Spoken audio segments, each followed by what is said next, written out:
escuridão, o vai e vem é mero disfarce. Parecem pedestres, mas são criminosos preparados para o ataque. Os motoristas não percebem o perigo. Rápidos, ousados, violentos, impunes. Eles roubam, fogem e reaparecem minutos depois para dar o bote mais uma vez. Deixam as vítimas em pânico.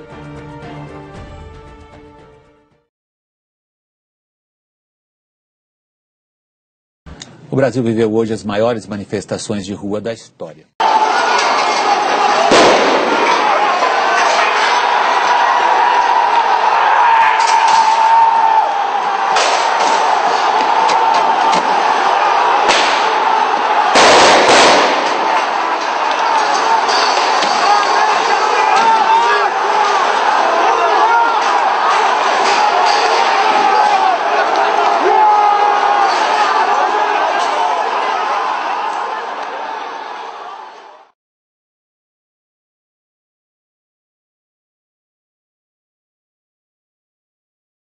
A cidade de Taquarituba, no interior de São Paulo, decretou estado de calamidade pública hoje de manhã. O município foi arrasado por um tornado que se formou lá ontem à tarde e provocou a morte de 2 pessoas e deixou 66 feridas. O morador registrou com o celular a chegada do tornado. Tornado! Passou na cidade. A ventania não durou nem 2 minutos, mas foi suficiente para deixar a pequena Taquarituba arrasada. O vento levantou esse ônibus e foi arrastando o veículo, que só parou uns 10 metros depois.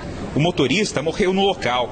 Esse ginásio de esporte estava cheio de garotos jogando futebol e veio abaixo com a força do vento. Um rapaz de 21 anos foi atingido pela estrutura. Chegou a ser socorrido, mas não resistiu. Nossa equipe chegou no comecinho da noite. Não tinha luz e ainda chovia bastante. A calha das casas ali de cima veio parar aqui no meio da rua. Árvores arrancadas inteiras. O toldo dessa loja caiu. O poste caiu sobre essa casa. E o vento levou quase tudo. Tudo. Foi tudo abaixo, né? Estamos aqui cuidando porque tem alguns pertences nossos que estão aqui embaixo, para evitar que possa alguma pessoa passar e se aproveitar da ocasião e levar o que sobrou, né? Olha só onde veio parar uma calha. Os fios estouraram, partiram ao meio. Não há telefone, o celular não funciona e também, como a gente percebe, tudo no escuro. Aqui é uma área de muita fábrica. A maioria do povo trabalhava aqui. Então, esse povo vai fazer o quê agora? Assim que o dia amanheceu, os moradores tiveram noção do tamanho do estrago. Essa antena parabólica veio parar aqui, ó, entre a árvore, que ficou quebrada também. 4 horas começou a chover, acordamos de novo, e com medo, e minha casa sem telhado, chovendo dentro. Muitos, olha só, tentam limpar a casa, tentar encontrar algo que sobrou. Pra não dizer que eu não perdi tudo, tô com a geladeira só ali, que nem sei se está funcionando. Uma das áreas mais atingidas pela ventania foi o Parque Industrial de Taquarituba. Fica deste outro lado. A gente não pode se aproximar muito porque houve vazamento de combustível e o risco de explosão é grande. Mas olha só, daqui de longe dá pra gente observar aqueles silos. Ele ficou totalmente destelhado. Os grãos podem apodrecer com a chuva. Hoje de manhã, a luz ainda não tinha voltado. 120 famílias estão desabrigadas. Só vi isso na televisão, né? Japão, de tsunami. Daí você vai ver no interior de São Paulo acontecer isso também, né? Inacreditável.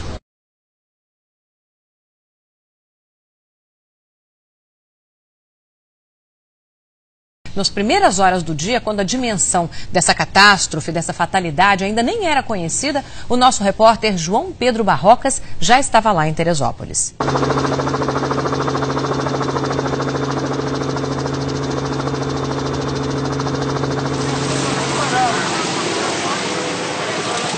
Os moradores vão sendo retirados aí com a ajuda do carro do Corpo de Bombeiros. Vocês, olha só, pé todo sujo de lama. Por sorte, ninguém se feriu na sua família. Não, graças a Deus. Lá em casa virou uma enfermaria, porque a casa de 4 vizinhos caíram e ficaram lá em casa. E eles estão machucados, só que agora eu não sei para onde eles foram.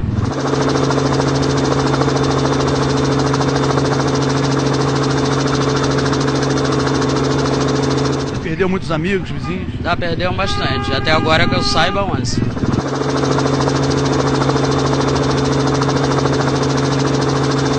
A preocupação maior qual é? Com seu filho, você não consegue comunicação com ele? Não, não consigo, tem 5 aninhos. Entendeu? Aí que eu trabalho no alto e moro na barra, ele fica meio sozinho pra me trabalhar.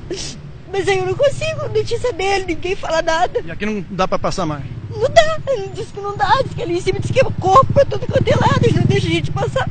A tromba d'água destruiu tudo pelo caminho. O bairro Caleme fica a 10, 15 minutos daqui andando a pé. A força da enxurrada foi tanta que arrastou móveis, tudo pelo caminho, olha só. Uma cadeira e também muitas vítimas. Esta senhora, ainda não identificada, foi encontrada a mais de 2 quilômetros de distância do bairro. Tem um menino aí numa faixa de idade de 12 a 13 anos. Nós encontramos ali mais à frente ali. Tem muitos corpos espalhados. Muitos corpos. Faixa de uns 50 corpos.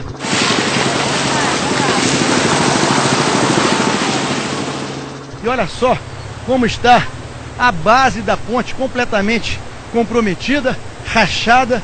A ponte ameaça desabar a qualquer momento, mas esse é o único caminho. E dá só uma olhada na calçada, a quantidade de rachaduras, e essa calçada pode cair sobre o rio a qualquer momento.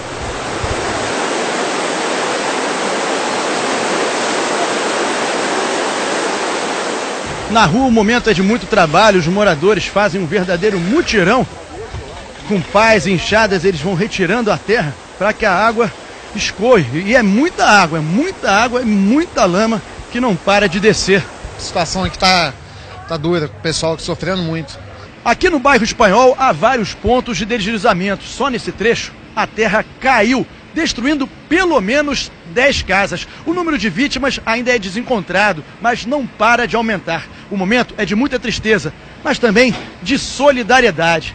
Os moradores ajudam aí os agentes da Defesa Civil, dos bombeiros e também dos garis no trabalho de retirada dos escombros, dos destroços, em busca dos vizinhos desaparecidos. Só deu tempo de sair, só de sair de casa, mais nada. Mesmo assim, porque o vizinho mandou a gente sair, senão a gente tinha morrido.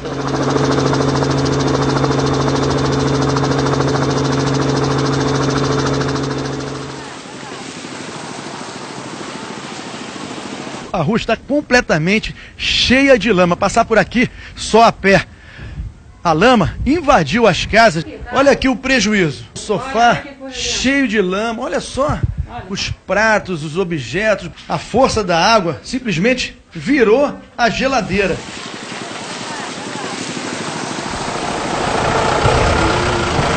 Aí uma cena frequente, os moradores vão deixando suas casas e levando tudo o que podem.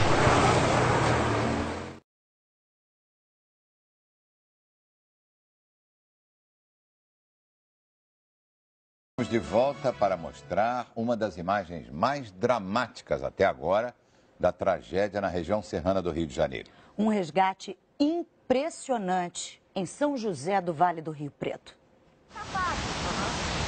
De uma hora para outra, o rio que corta o município de São José do Vale do Rio Preto, região serrana do Rio, engoliu a cidade. Dona Ilair se abrigou no terraço com os cachorros, em vão. Começou aí a luta desesperada pela sobrevivência, registrada nas imagens do nosso cinegrafista Rogério de Paula.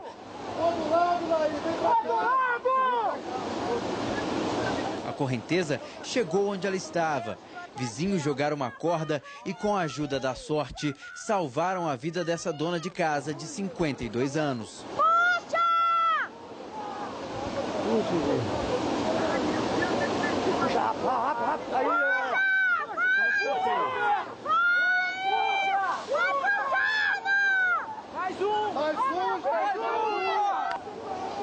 Puxa, gente. Puxa, gente, todo mundo. Segura, Laís. Oh, misericórdia de Deus. Puxa, gente. Vai, vai. Vai, gente, ajuda aí, gente. Bate o pé na parede.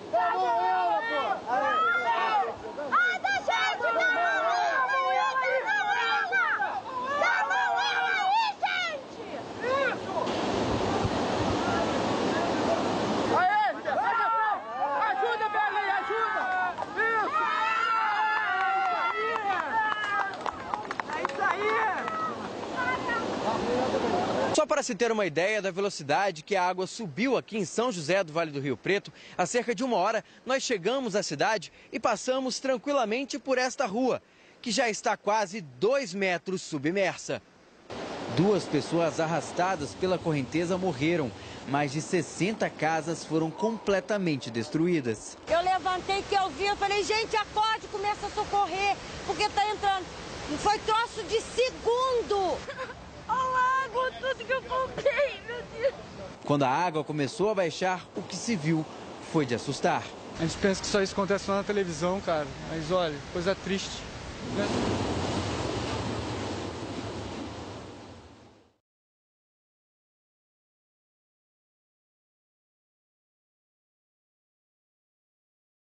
O vazamento nuclear no Japão assustou o mundo. Por que esse tipo de energia é tão perigoso? Quais os riscos para o Brasil? Um acidente ocorrido no Brasil há mais de 20 anos ajuda a explicar.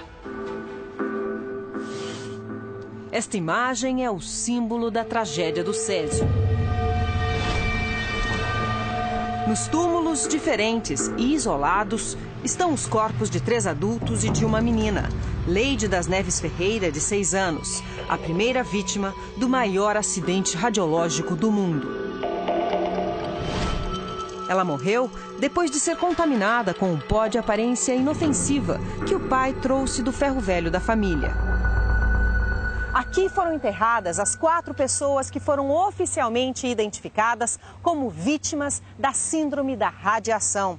Os 2 funcionários do ferro velho que manipularam o Césio e morreram com 18 e 21 anos. Maria Gabriela, que morreu um mês depois com 38 anos, tia da menina Leide. Os túmulos são caixas blindadas construídas com concreto e mais de 400 quilos de chumbo. Se portou aí, mas não deixou ninguém ver, né? Porque foi... Eles veio no caixão de chumbo, né? Lacrado. Ninguém viu, ninguém viu. Minha netinha... Os homens que tiveram o primeiro contato com o Césio-137 encontraram a substância no equipamento usado para combater o câncer. A máquina estava numa clínica desativada. As pessoas que tocaram foi inocentemente, porque não tinha nada que dizia que aquilo era perigoso. O equipamento foi desmontado no ferro velho. Dentro dele havia uma cápsula com um pó que, no escuro, emitia um brilho azul. Aí furaram, pelejaram, aí pegou uma chave de fenda. E foi furando, até que furou um buraquinho, socou ela lá, disse que saiu aquele pó. A substância despertou a curiosidade na vizinhança e o pó passou de mão em mão. O caso mais grave foi o de Leide, que chegou a ingerir uma pequena quantidade de Césio. Ela ingeriu. O Césio com ovo cozido. Por quê? Ela tinha manipulado o Césio? E pegou o ovo cozido com a mão suja do pó. Até hoje eu me culpo. O porquê que me deu um branco assim, que eu não preocupei com as minhas crianças e nem comigo. Quase 24 anos depois do acidente, a equipe do Domingo Espetacular visitou os locais marcados pela tragédia. Encontrou parentes das vítimas e moradores que ainda se sentem ameaçados pelos efeitos invisíveis da radiação. É um fantasma, é uma coisa que a gente pode pegar, não pode ver. Quem conhece a história por cima não passa nem na avenida, que tem medo. Quando chega na esquina, fala, não, ali é a Rua do Césio, não passa. É o painel. Odson é tio de Leide e presidente da Associação das Vítimas do Césio. Ele teve as mãos desfiguradas depois de tocar e esfregar o pó. Eu toquei no material, me contaminei. E aí eu fui para casa e irradiei mulher, irradiei filhos, irradiei móveis, irradiei todos os meus animais. Tudo aquilo que estava a uma proximidade de 2, 3 metros da minha pessoa, acabaram sendo irradiados por mim. As consequências da radiação foram tão graves que mais de 100 mil moradores de Goiânia tiveram que passar por detectores de radiação. 250 apresentaram algum grau de contaminação. Muitas delas vítimas da falta de preparo das autoridades para lidar com um problema tão grave. Hoje, pouco mais de 100 recebem pensão do governo e um grupo de 50 pessoas ainda passa por acompanhamento médico. É porque a radiação mexe naquilo que a gente tem mais sagrado, que é o nosso conteúdo genético. Então ele pode trazer consequências nefastas, não só para mim, mas para o meu filho, para o meu neto, para o meu bisneto. E isso traz uma culpa muito grande. Aquela cápsula que foi violada e contém o Césio-137 foi colocada dentro de um recipiente blindado e está enterrada aqui, no centro daquele morro. Aqui também estão mais de 6.000 toneladas de material que foi considerado contaminado, rejeito radioativo. A contaminação por césio é uma das maiores ameaças aos moradores do Japão por causa do acidente na usina nuclear de Fukushima. A substância pode ser liberada na atmosfera junto com outros gases radioativos. Se você tem uma exposição em corpo inteiro, que é o que se espera ou o que pode acontecer com um acidente nuclear, você tem diferentes níveis de complicações decorrentes da irradiação de acordo com a dose recebida. E essa dose recebida vai depender em muito de quão distante você está da fonte do material radioativo. Ou seja, quão distante a pessoa estava ou está do reator e quanto tempo ela ficou exposta à irradiação. A situação em Fukushima já atingiu a mesma gravidade do primeiro grande acidente nuclear da história. Em 1979, o reator da usina de 3 Mile Island, nos Estados Unidos, sofreu derretimento parcial com a liberação de gases radioativos. Milhares de pessoas foram removidas da região, mas ninguém morreu. 7 anos mais tarde, o desastre foi muito pior. A explosão de um reator em Chernobyl, na antiga União Soviética, produziu uma nuvem de poeira radioativa, que também continha césio e se espalhou pela Europa. O número de mortos pode ter chegado a 200.000. Agora, a crise no Japão só aumenta a preocupação nos países que usam a energia nuclear. O Brasil tem 2 usinas em atividade e uma terceira em construção. O Domingo Espetacular entrou em Angra 1 e Angra 2 e mostra como é o coração das usinas, o reator nuclear. Quem mora na região de Itaorna, em Angra dos Reis, já está acostumado. Todos os meses, sempre no dia 10, uma sirene toca. É o teste do alarme de emergência das usinas Angra 1 e Angra 2, que faz parte da rotina de treinamentos para uma eventual remoção dos moradores em caso de acidente. Esse treinamento acontece até com o Exército, com a Marinha. Boa parte da comunidade é envolvida, mas mesmo assim a comunidade fica preocupada. O que preocupa os moradores está dentro do complexo que abriga as usinas. Nossa equipe teve acesso a uma parte das instalações, que lembram as de uma grande indústria. Pelo menos aqui não há necessidade de trajes especiais anti-radiação. O que mais impressiona são os enormes equipamentos que transformam a energia do urânio em eletricidade. As 2 usinas fornecem 40% da energia elétrica consumida no estado do Rio. Estas imagens obtidas pelo Domingo Espetacular são do interior dos edifícios onde ficam os reatores de Angra. Elas mostram a operação de troca do combustível nuclear, que acontece a cada 400 dias. O físico nuclear Luiz Albiac explica os detalhes da operação. Aí nós temos a máquina que faz a transferência dos elementos combustíveis do núcleo do reator. Um deles está sendo retirado do núcleo nesse exato momento e transferido para a piscina do combustível usado. Esse tom azulado mostra que a área se encontra fortemente radioativa, por isso essa operação é efetuada sob uma camada d'água de 20 metros de profundidade, que além de refrigerar o combustível, protege os trabalhadores contra a radiação. Este é um combustível nuclear novo, chegando da fábrica para ser utilizado no reator nuclear da usina. Em um combustível nuclear igual a esse, há 256 varetas metálicas, dentro das quais está contido o urânio. Se o reator é o coração da usina, aqui onde estamos pode ser considerado o cérebro, a sala de controle. Técnicos monitoram 24 horas por dia qualquer variação. Ao sinal da menor irregularidade, um desses alarmes é acionado. E como o cérebro humano, essa estrutura também é muito complexa. São mais de 7.500 alarmes, mais de 10 mil botões. O que a gente trabalha muito é com prevenção. Quer dizer, todo o critério de segurança, não tem nada no mundo que seja probabilidade zero. Não tem nada. Então, se tiver uma chance de acontecer alguma coisa, ela começa. Quando ela começa, você tem que detetar. Porque o princípio é a prevenção. Segundo as autoridades, a melhor saída para proteger a população de um acidente grave é pôr em prática o plano de remoção dos moradores. Quem vive num raio de 3 quilômetros é levado imediatamente para um local a 5 quilômetros de distância.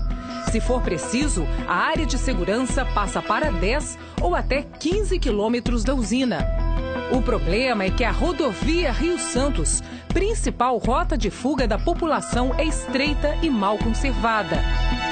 Mas isso não assusta quem vem de fora conhecer as usinas, como esse grupo de turistas mineiros. Quando eu falei que tinha vontade de passar por aqui, um dos meus filhos disse: mãe, mas a senhora não está vendo o que está acontecendo no Japão? Eu falei: meu filho, mas é bom a gente saber o que acontece no Brasil. Em Goiânia, as lições do acidente com Césio serviram para a criação de um centro de pesquisa sobre a radiação. Mas as vítimas do acidente querem mais. Elas exigem o reconhecimento público de que os efeitos da radiação atingiram mais pessoas e de forma mais grave do que as autoridades admitem. Tem adolescente com pressão alta, eu tenho sobrinha jovem que já está com osteoporose.